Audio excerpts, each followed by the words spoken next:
Hi, guys, and welcome to the show. It's been a while since I made one of the longer recordings, and that's because things have been um, a little busy on my end. So I've just limited myself to stripping off the audio from my Instagram reels and my TikTok videos, and that's what I've been putting over here on the podcast. So if there are listeners who seem to prefer that kind of content, the quick 1 minute snippets, then let me know. But I'm assuming that those of you who've been with me along for the ride for the last 3 years, well, we've been doing really long form content. My assumption is that maybe for the past week, you guys have missed these longer episodes. But either way, reach out, let me know. Like I've told you in the past, I really like it when people hit me up on the socials so I can have a conversation, unanswered questions, things I haven't addressed, things that need clarifications, those sorts of things. In fact, the last person who found me on Instagram, I asked the person, and she said that she just Googled me, and I'm surprised that she was able to find me just by Googling. But anyway, I've been um, talking about the other online assets for a long time. So if you're a long time listener, I'm sure you already have all those details. But either way, yeah, Google, find me, um, let me know what's up so that I know how to adjust the formats and then to course correct as we go along. So today's recording. Oh yeah. So before we go into what I planned on talking about today, um, earlier on, I think sometime last year, there was a time when I started boasting that this is Nigeria's longest running business podcast. And um, I have some good news for you guys.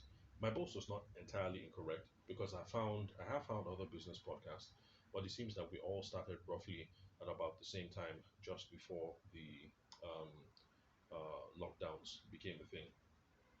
And so there's a podcast by, I think, the Daily Trust newspaper. It's a business podcast. There's a business podcast by the NESG. I think that's the Nigerian Economic Summit Group. What else? I think two or three other business podcasts. So I'm not the only name out there. I have confirmed, and I'm happy that that's not the case. That I'm the only one in the space. But however, it looks like I'm the most consistent. I have the most number of episodes, so I still have some bragging rights. Either way, I have subscribed to those other podcasts, so I'm going to listen to them, and I'll let you guys know. I'll let you guys know what's up. Some more about those podcasts, the kind of things that they discuss about. We can hash some of the issues out over here as well from a sales perspective. Also, so that whenever I come across new material, I can let you guys know, so that we can continue in this journey of business development and also self improvement as well. So now on to what I would like to talk about today. In one of the audio recordings that I ripped off from a TikTok video, um, I made a quick recording about how lots of people who are trying to get into the business game coming from the passion angle, that if you do something that you're passionate about, then it's not going to feel like work. And you know, what's that saying? I think the saying is do something you love and you never work a day in your life, or something like that. And so it's in response to all this passion talk that I made that video, because I wanted to sound a warning. I wanted to sound a clarion call to all those passionate people out there. And the shot that I was trying to get across was this: that yes, eventually you start off because you're passionate about something, but you should be aware that if you're coming into this thing from the whole passionate angle and you're looking at doing something that you love, so that you mitigate the amount of work that you're doing, or rather, you mitigate the amount of work that you feel like you're doing. I just wanted to let you guys know, in case there's anyone who has that idea in mind, that eventually the pressures of trying to build a business and trying to derive sustenance from what it is that you're passionate about will make you hate your passion. And the example that I gave was for people who are from similar backgrounds as we. And by that, I mean wedding photographers. So eventually, you're a wonder kid, you're a whiz kid, you love photos, you love editing, you like all that jazz. And so your friends say, why don't you become a wedding photographer? And in the beginning, it's fine. But then you find out that instead of spending 90% of your time shooting weddings and editing photos, you find that you're spending 90% of your time writing up contracts, drawing invoices, negotiating with brides and grooms, visiting people's houses, going to fulfillment centers to check on the album, um, going to DHL office or whichever fulfillments other logistics centers that you use to send your packages off, talking to people who do your frames to make sure that the framing is right, dealing with angry customers and problems, placing Instagram advertisements, um, what else? Or worrying about Google Ads, moderating your Instagram handle, moderating your Facebook page, maintaining the website. Let's see what else. I'm sure there's lots of stuff that I've left out, but you can see that from the loads of stuff that I mentioned here, the actual shooting of the wedding turns out to be a small part.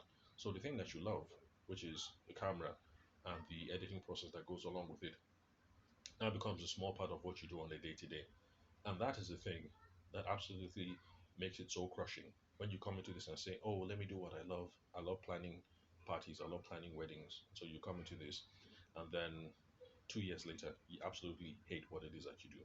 It's because of the pressures of trying to build a business and to get some sustenance out of that idea.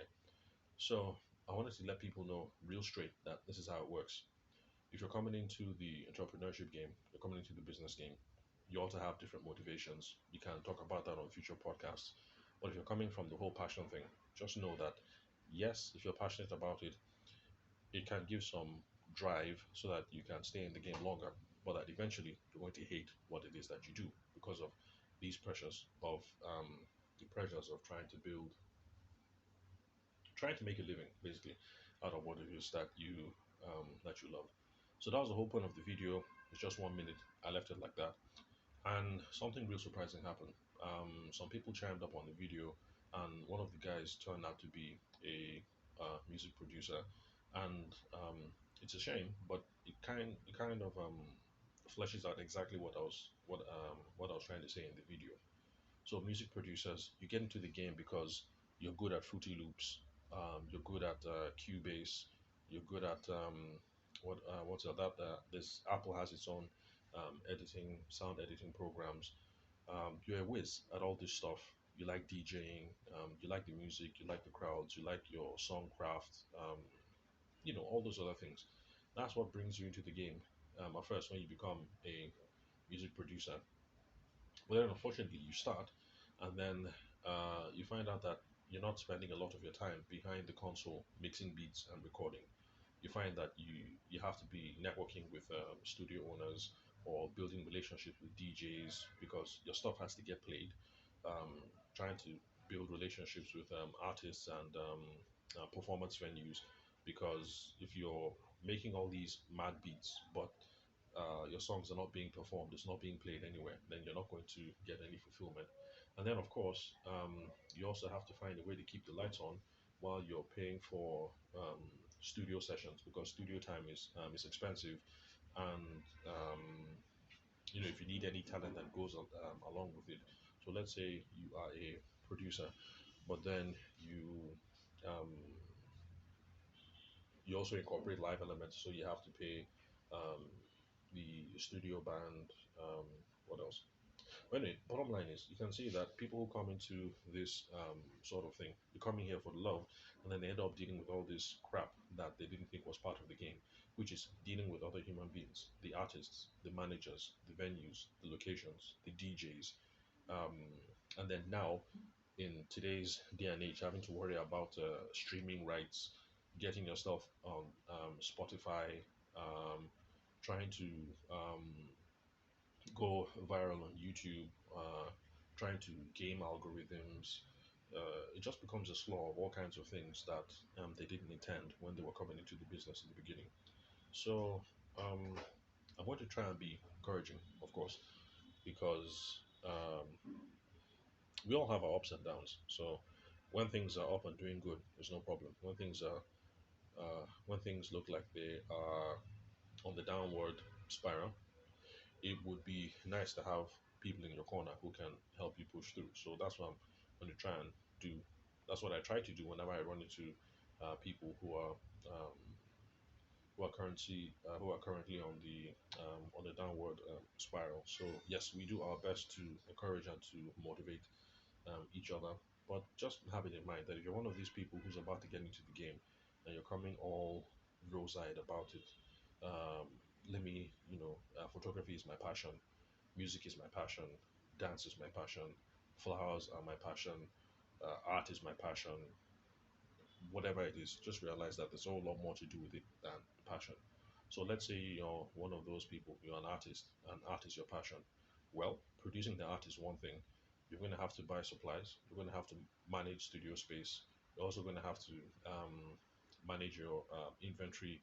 You're also going to have to be able to sell. You have to build relationships with people who manage, what are they called?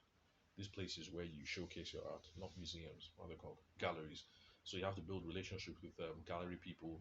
You also have to deal with logistics problems as well, because when the art is produced, you have to transport it to the gallery, transport it to the end client. What else? Personal branding that has to go into it, because people need to know who you are. So your branding has to be on point. Um, at the end of the day, yes, you're going to come into it because you like paper, charcoal, crayon, ink, sculpting, wood, but then you find that 90% of your time is going to be spent doing all this other stuff. So, whatever your motivations are, if you're coming in because of passion or coming in or you're not coming in because of passion, just remember that there's a huge sales and administrative part that comes along with it. So, that's why I think, not trying to be a downer, that all these people coming into the game because of the love and because of the passion, you're setting yourself up for disappointment. Let's be realistic. Yes, you have the talent, and yes, you have the drive, and yes, you have the love.